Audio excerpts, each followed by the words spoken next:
Mukaddime. Haşr akidesinin pek çok ruhi faydelerinden ve hayati neticelerinden bir tek netice-i camiayı ihtisar ile beyan ve hayat-ı insaniyeye, hususan hayat-ı içtimaiyesine ne derece lüzumlu ve zaruri olduğunu izhar ve bu iman-ı haşri akidesinin pek çok hüccetlerinden bir tek hüccet-i külliyeyi icmal ile göstermek ve o akide-i haşriye ne derece bedihi ve şüphesiz bulunduğunu ifade etmekten ibaret olarak iki noktadır. Birinci nokta, ahiret akidesi, hayat-ı içtimaiye ve şahsiye-i insaniyenin üssül esası ve saadetinin ve kemalatının esasatı olduğuna yüzer delillerinden bir mikyas olarak yalnız 4 tanesine işaret edeceğiz. Birincisi, nev-i beşerin hemen yarısını teşkil eden çocuklar, yalnız cennet fikriyle onlara dehşetli ve ağlatıcı görünen ölümlere ve vefatlara karşı dayanabilirler ve gayet zayıf ve nazik vücutlarında bir kuvve-i maneviye bulabilirler ve her şeyden çabuk ağlayan gayet mukavemetsiz mizac-ı ruhlarında o cennet ile bir ümit bulup mesrurane yaşayabilirler. Mesela cennet fikriyle der, benim küçük kardeşim veya arkadaşım öldü, cennetin bir kuşu oldu. Cennette gezer, bizden daha güzel yaşar. Yoksa her vakit etrafında kendi gibi çocukların ve büyüklerin ölümleri, o zayıf biçarelerin endişeli nazarlarına çarpması, mukavemetlerini ve kuvve-i maneviyelerini zir-ü zeber ederek, gözleriyle beraber ruh, kalp, akıl gibi bütün letaifini dahi öyle ağlattıracak, ya mahvolup veya divane bir bedbaht hayvan olacaktı. İkinci delil, nevi insanın bir cihette nısfı olan ihtiyarlar, yalnız hayat-ı uhreviye ile yakınlarında bulunan kabre karşı tahammül edebilirler.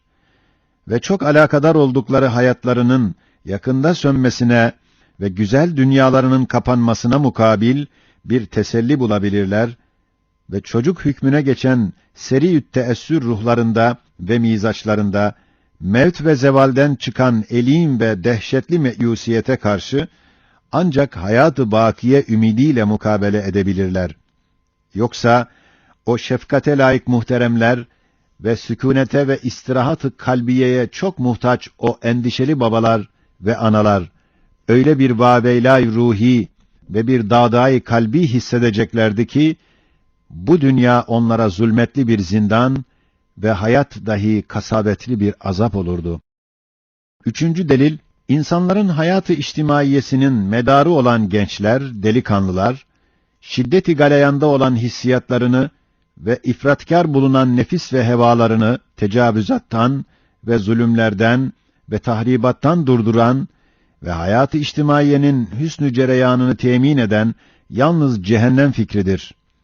Yoksa cehennem endişesi olmazsa el hükmü lil galip kaidesiyle o sarhoş delikanlılar hevesatları peşinde biçare zayıflere, acizlere dünyayı cehenneme çevireceklerdi ve yüksek insaniyeti gayet süfli bir hayvaniyete döndüreceklerdi. Dördüncü delil, nevi beşerin hayat-ı dünyeviyesinde en cemiyetli merkez ve en esaslı zemberek ve dünyevi saadet için bir cennet, bir melce, bir tahassüngâh ise aile hayatıdır ve herkesin hanesi küçük bir dünyasıdır ve o hane ve aile hayatının hayatı ve saadeti ise samimi ve ciddi ve vefadarane hürmet ve hakiki ve şefkatli ve fedakârane merhamet ile olabilir. Ve bu hakiki hürmet ve samimi merhamet ise ebedi bir arkadaşlık ve daimi bir refakat ve sermedi bir beraberlik ve hadsiz bir zamanda ve hudutsuz bir hayatta birbiriyle pederane, ferzendane, kardeşane, arkadaşane münasebetlerin bulunmak fikriyle, akidesiyle olabilir. Mesela der, bu haremim ebedi bir alemde, ebedi bir hayatta, daimi bir refika-i hayatımdır. Şimdilik ihtiyar ve çirkin olmuş ise de zararı yok.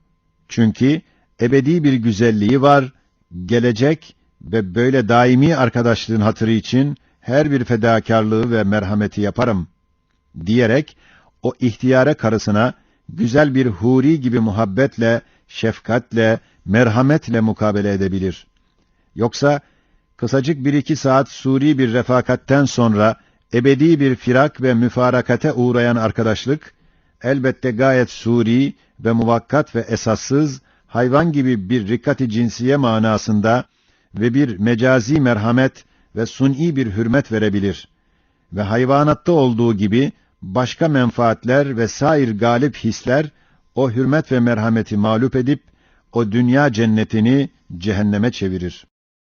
İşte iman-ı haşrinin yüzer neticesinden birisi hayat-ı içtimaiye-i insaniyeye taalluk eder ve bu tek neticenin de yüzer cihetinden ve faydalarından mezkür 4 delile sairleri kıyas edilse anlaşılır ki hakikat-ı haşriyenin tahakkuku ve vukuu insaniyetin ulvi hakikati ve külli haceti derecesinde kat'idir. Belki insanın midesindeki ihtiyacın vücudu taamların vücuduna delalet ve şehadetinden daha zahirdir ve daha ziyade tahakkukunu bildirir. Ve eğer bu hakikat-ı haşriyenin neticeleri insaniyetten çıksa, o çok ehemmiyetli ve yüksek ve hayattar olan insaniyet mahiyeti, murdar ve mikrop yuvası bir laşe hükmüne sukut edeceğini ispat eder. Beşerin idare ve ahlak ve içtimaiyatı ile çok alakadar olan içtimaiyyun ve siyasiyyun ve ahlakiyyunun kulakları çınlasın. Gelsinler, bu boşluğu ne ile doldurabilirler ve bu derin yaraları ne ile tedavi edebilirler?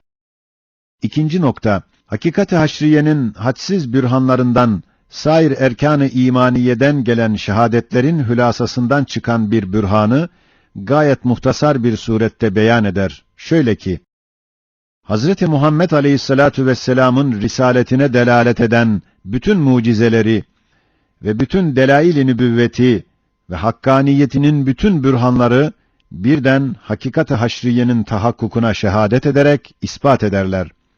Çünkü bu zatın bütün hayatında bütün davaları vahdaniyetten sonra haşirde temerküz ediyor. Hem umum peygamberleri tasdik eden ve ettiren bütün mucizeleri ve hüccetleri aynı hakikate şehadet eder. Hem ve bi rusulihi kelimesinden gelen şehadeti bedahet derecesine çıkaran ve kütübihi şehadeti de aynı hakikate şehadet eder. Şöyle ki, başta Kur'an-ı Mucizül Beyan'ın hakkaniyetini ispat eden bütün mucizeleri, hüccetleri ve hakikatları birden hakikat-ı haşriyenin tahakkukuna ve vukuuna şehadet edip ispat ederler. Çünkü Kur'an'ın hemen 3'ten birisi haşirdir ve ekser kısa surelerinin başlarında gayet kuvvetli ayat-ı haşriyedir. Sarihan ve işareten binler ayatiyle aynı hakikati haber verir, ispat eder, gösterir. Mesela, İza şemsü kuvvirat, Ya eyyühen nâsü ttekû rabbekum, inne zelzeletes sâati şey'un azîm. İza zülziletil ardu zilzâleha, İzes semâ'un fetarat, İzes semâ'un şakkat, Amme yetesâelûn, Hel etâke hadîthul gâşiye gibi 30-40 surelerin başlarında bütün kat'iyetle hakikat-ı haşriyeyi, kainatın en ehemmiyetli ve vacip bir hakikati olduğunu göstermekle beraber, sair ayetler dahi o hakikatin çeşit çeşit delillerini beyan edip ikna eder. Acaba bir tek ayetin bir tek işareti gözümüz önünde ulûm-u İslamiye'de müteaddit ilmi, kevni hakikatları meyve veren bir kitabın böyle şehadetleriyle ve davalarıyla güneş gibi zuhur eden iman-ı haşri hakikatsiz olması, güneşin inkarı belki kainatın ademi gibi hiçbir ciheti imkanı var mı ve 100 derece muhal ve batıl olmaz mı?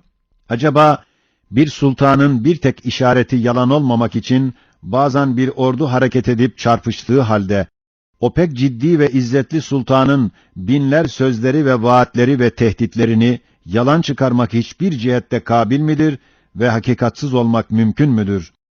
Acaba 13 asırda fasılasız olarak hadsiz ruhlara, akıllara, kalplere, nefislere, hak ve hakikat dairesinde hükmeden, terbiye eden, idare eden bu manevi Sultan-ı Zişan'ın bir tek işareti böyle bir hakikati ispat etmeye kafi iken, binler tasrihat ile bu hakikat-ı haşriyeyi gösterip ispat ettikten sonra, o hakikati tanımayan bir eçel ahmak için cehennem azabı lazım gelmez mi? Ve aynı adalet olmaz mı? Hem birer zamana ve birer devre hükmeden bütün semavi suhufları ve mukaddes kitapları dahi, bütün istikbale ve umum zamanlara hükümran olan Kur'an'ın tafsilatla, izahatla tekrar ile beyan ve ispat ettiği hakikat-ı haşriyeyi, asırlarına ve zamanlarına göre o hakikati kat'î kabul ile beraber, tafsilatsız ve perdeli ve muhtasar bir surette beyan, fakat kuvvetli bir tarzda iddia ve ispatları, Kur'an'ın davasını binler imza ile tasdik ederler. Bu bahsin münasebetiyle Risale-i Münacat'ın ahirinde, imanun bil yevmil ahir rüknüne, sair rükünlerin hususan Rusul ve kütübün şehadetini, münacat suretinde zikredilen pek kuvvetli ve hülasalı ve bütün evhamları izale eden bir hüccet-i haşriye aynen buraya giriyor. Şöyle ki, münacatta demiş: Ey Rabb-ı Rahim'im!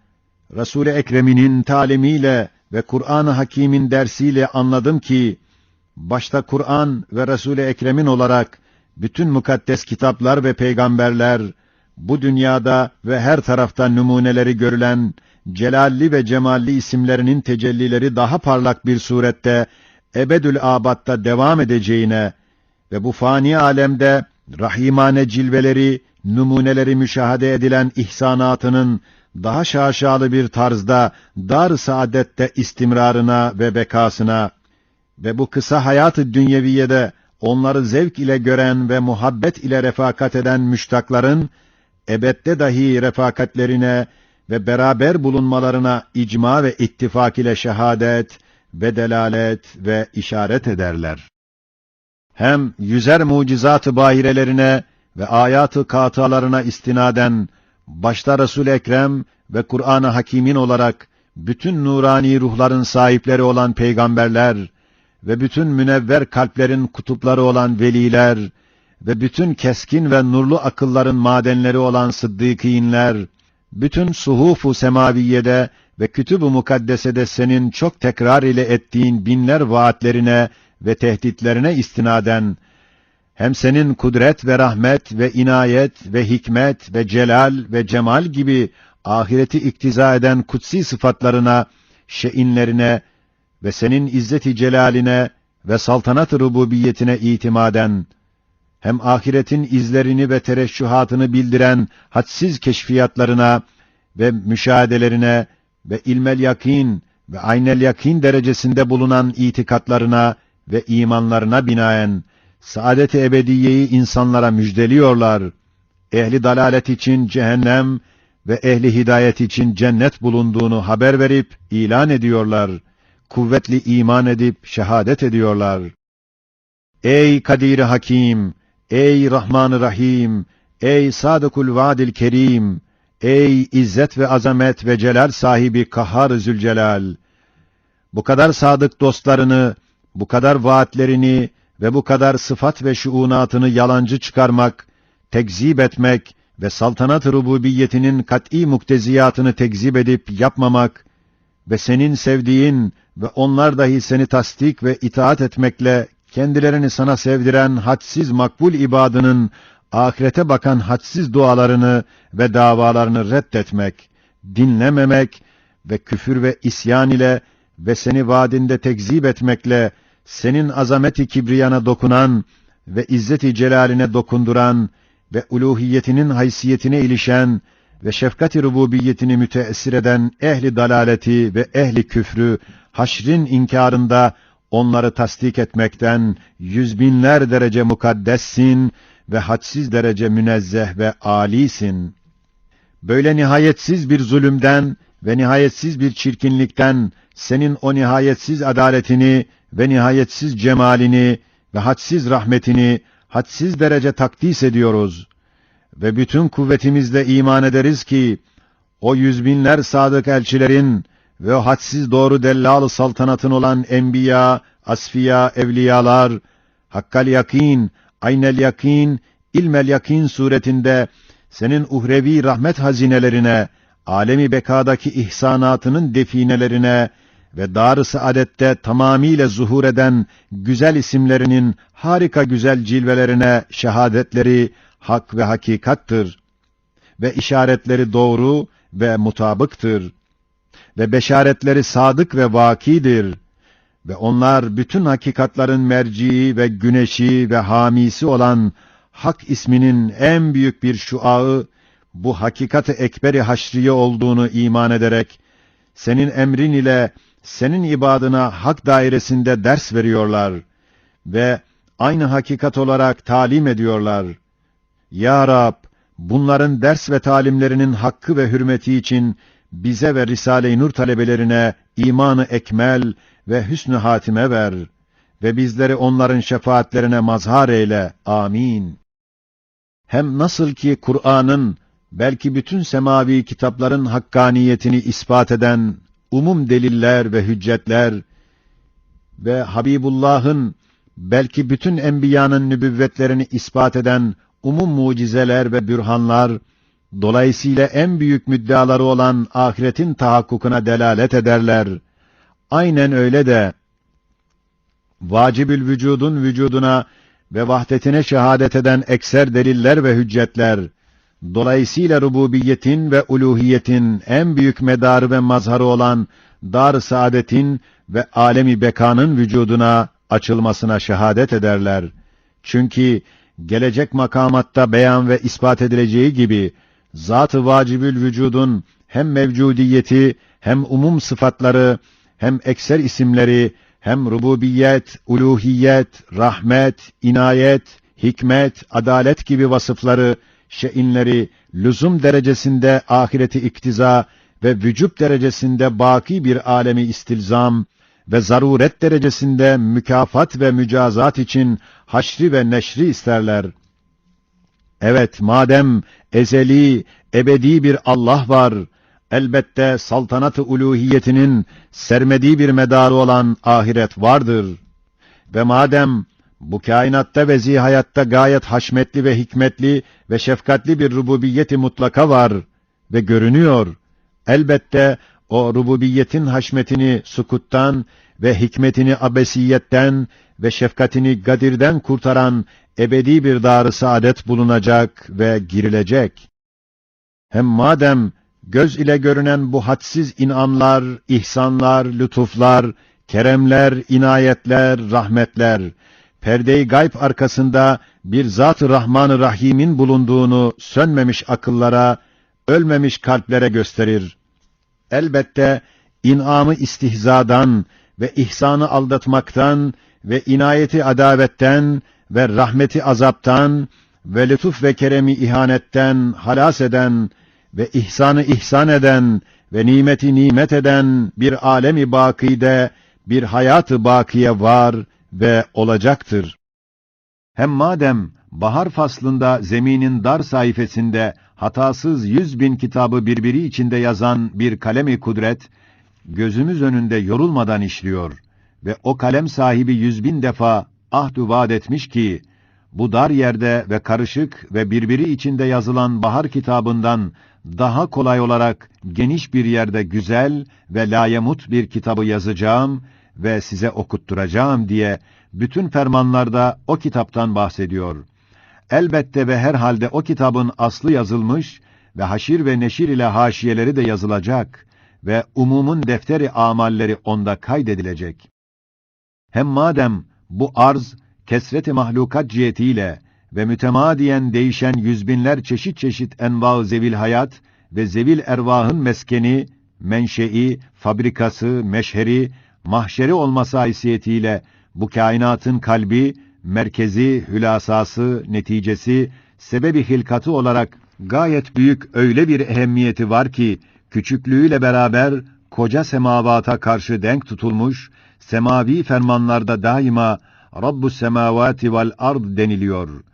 Ve madem bu mahiyetteki arzın her tarafına hükmeden ve ekser mahlukatına tasarruf eden ve ekser zihayat mevcudatını teshir edip kendi etrafına toplattıran ve ekser masnuatını kendi hevesatının hendesesiyle ve ihtiyacatının düsturlarıyla öyle güzelce tanzim ve teşhir ve tezyin ve çok antika nevilerini liste gibi birer yerlerde öyle toplayıp süslettirir ki, değil yalnız ins ve cin nazarlarını, belki semavat ehlinin ve kainatın nazar-ı dikkatlerini ve takdirlerini ve kainat sahibinin nazar-ı istihsanını celbetmekle gayet büyük bir ehemmiyet ve kıymet alan ve bu haysiyetle bu kainatın hikmet-i hilkatı ve büyük neticesi ve kıymetli meyvesi ve arzın halifesi olduğunu fenleriyle, sanatlarıyla gösteren ve dünya cihetinde sani alemin mucizeli sanatlarını gayet güzelce teşhir ve tanzim ettiği için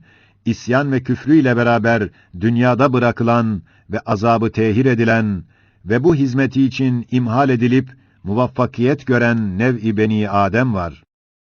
Ve madem bu mahiyetteki nev-i beni Adem mizaç ve hilkat itibariyle gayet zayıf ve aciz ve gayet acz ve fakriyle beraber hadsiz ihtiyacatı ve teellümatı olduğu halde bütün kuvvetinin ve ihtiyarının fevkinde olarak koca küreyi arzı o nevi insana lüzumu bulunan her nevi madenlere mahzen ve her nevi taamlara ambar ve nevi insanın hoşuna gidecek her çeşit mallara bir dükkan suretine getiren gayet kuvvetli ve hikmetli ve şefkatli bir mutasarrıf var ki böyle nevi insana bakıyor, besliyor, istediğini veriyor.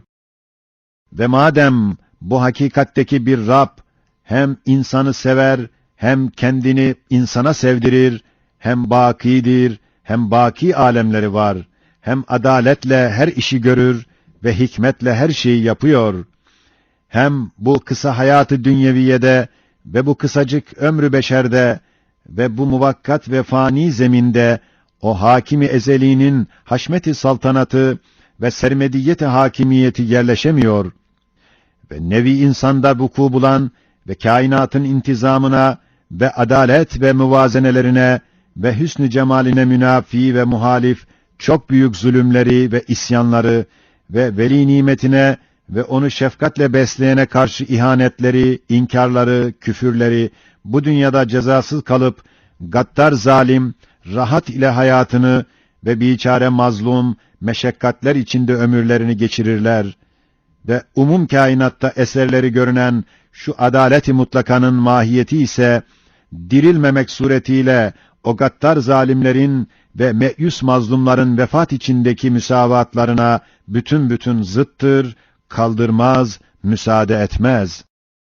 Ve madem nasıl ki kainatın sahibi kainattan zemini ve zeminden nevi insanı intihab edip gayet büyük bir makam, bir ehemmiyet vermiş, öyle de nevi insandan dahi makasıd-ı rububiyetine tevafuk eden ve kendilerini iman ve teslim ile ona sevdiren hakiki insanlar olan enbiya ve evliya ve asfiyayı intihab edip kendine dost ve muhatap ederek onları mucizeler ve tevfikler ile ikram ve düşmanlarını semavi tokatlar ile tazip ediyor. Ve bu kıymetli, sevimli dostlarından dahi onların imamı ve mefhari olan Muhammed Aleyhisselatu Vesselam'ı intihab ederek ehemmiyetli küre-i arzın yarısını ve ehemmiyetli nevi insanın 5'ten birisini uzun asırlarda onun nuruyla tenvir ediyor. Adeta bu kainat onun için yaratılmış gibi bütün gayeleri onun ile ve onun diniyle ve Kur'an'ı ile tezahür ediyor. Ve o pek çok kıymetdar ve milyonlar sene yaşayacak kadar hadsiz hizmetlerinin ücretlerini hadsiz bir zamanda almaya müstehak ve layık iken, gayet meşakkatler ve mücahedeler içinde 63 sene gibi kısacık bir ömür verilmiş. Acaba hiçbir cihetle hiçbir imkanı, hiçbir ihtimali, hiçbir kabiliyeti var mı ki o zat bütün emsali ve dostlarıyla beraber dirilmesin ve şimdi de ruhen diri ve hay olmasın, idam-ı ebediyle mahvolsunlar, haşa, 100.000 defa haşa ve kella. Evet, bütün kainat ve hakikat-ı alem dirilmesini dava eder ve hayatını sahibi kainattan talep ediyor. Ve madem 7. şua olan Ayetül Kübra'da her biri bir dağ kuvvetinde 33 adet icma-ı azim ispat etmişler ki, bu kainat bir elden çıkmış ve bir tek zatın mülküdür ve kemalat-ı ilahiyenin medarı olan vahdetini ve ehadiyetini bedahetle göstermişler. Ve vahdet ve ehadiyet ile bütün kainat, o zat-ı vahidin emirber neferleri ve musahhar memurları hükmüne geçiyor ve ahiretin gelmesiyle kemalat-ı sukuttan ve adalet-i mutlakası müstehziyane gadr-ı mutlaktan ve hikmet-i âmmesi sefahetkârâne abesiyetten ve rahmet-i vâsiası lahiyane tazipten ve izzet-i kudreti zelilâne acizden kurtulurlar, tekaddüs ederler. Elbette ve elbette ve herhalde iman-ı billah'ın yüzer nüktesinden bu 8 mademlerdeki hakikatların muktezası ile kıyamet kopacak, haşir ve neşir olacak, dar-ı mücazat ve mükafat açılacak.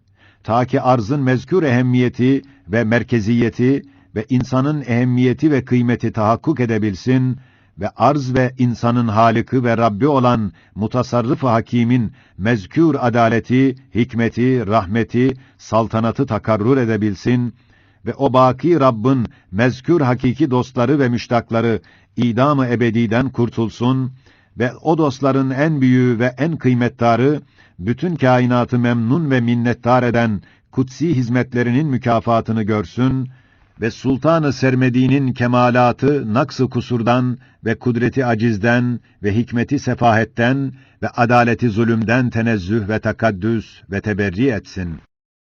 Elhasıl, madem Allah var, elbette ahiret vardır. Hem nasıl ki, mezkür 3 erkan-ı imaniye, onları ispat eden bütün delilleriyle haşre şehadet ve delalet ederler. Öyle de, وَبِمَلَائِكَتِهِ وَبِالْقَدَرِ خَيْرِهِ وَشَرِّهِ مِنَallâhi Teâlâ olan 2 rükn-i imani dahi haşr-ı istilzam edip kuvvetli bir surette alemi bekaya şehadet ve delalet ederler. Şöyle ki, melaikenin vücudunu ve vazife-i ubudiyetlerini ispat eden bütün deliller ve hadsiz müşahedeler, mükalemeler, dolayısıyla alemi ervahın ve alemi gaybın ve alemi bekanın ve alemi ahiretin ve ileride cin ve ins ile şenlendirilecek olan dar saadetin, cennet ve cehennemin vücutlarına delalet ederler. Çünkü melekler bu alemleri izni ilahiyle görebilirler ve girerler ve Hazreti Cebrail gibi insanlar ile görüşen umum melaike-i mukarrabin mezkür alemlerin vücutlarını ve onlarda gezdiklerini müttefikan haber veriyorlar. Görmediğimiz Amerika kıtasının vücudunu ondan gelenlerin ihbariyle bedihi bildiğimiz gibi 100 tevatür kuvvetinde bulunan melaike ihbaratı ile alemi bekanın ve dar-ı ahiretin ve cennet ve cehennemin vücutlarına o kat'iyette iman etmek gerektir ve öyle de iman ederiz. Hem 26. söz olan Risale-i Kader'de iman-ı bil kader rüknünü ispat eden bütün deliller, dolayısıyla haşre ve neşr-i suhufa ve mizan-ı ekberdeki muvazene-i amale delalet ederler. Çünkü her şeyin mukadderatını gözümüz önünde nizam ve mizan levhalarında kaydetmek ve her zihayatın sergüzeşt-i hayatiyelerini kuvve-i hafızalarında ve çekirdeklerinde ve sair elvah-ı misaliyede yazmak ve her ziruhun, hususan insanların defteri amallerini elvah-ı mahfuzada tespit etmek, geçirmek, elbette öyle muhit bir kader ve hakimane bir takdir ve müdakkikane bir kayıt ve hafizane bir kitabet, ancak mahkeme-i kübrada umumi bir muhakeme neticesinde daimi bir mükafat ve mücazat için olabilir. Yoksa o ihatalı ve inceden ince olan kayıt ve muhafaza bütün manasız, faydasız kalır. Hikmete ve hakikate münafi olur. Hem haşir gelmezse, kader kalemiyle yazılan bu kitab-ı kainatın bütün muhakkak manaları bozulur ki, hiçbir ciheti imkanı olamaz ve o ihtimal, bu kainatın vücudunu inkar gibi bir muhal, belki bir hezeyan olur. Elhasıl, İmanın 5 rüknü bütün delilleriyle haşir ve neşrin vukuuna ve vücuduna ve dar-ı ahiretin vücuduna ve açılmasına delalet edip isterler ve şehadet edip talep ederler. İşte hakikat-ı haşriyenin azametine tam muvafık böyle azametli ve sarsılmaz direkleri ve bürhanları bulunduğu içindir ki Kur'an-ı Mucizül Beyan'ın hemen hemen 1/3'ü haşir ve ahireti teşkil ediyor ve onu bütün hakaikına temel taşı ve üssül esas yapıyor ve her şeyi onun üstüne bina ediyor. Mukaddime nihayet buldu.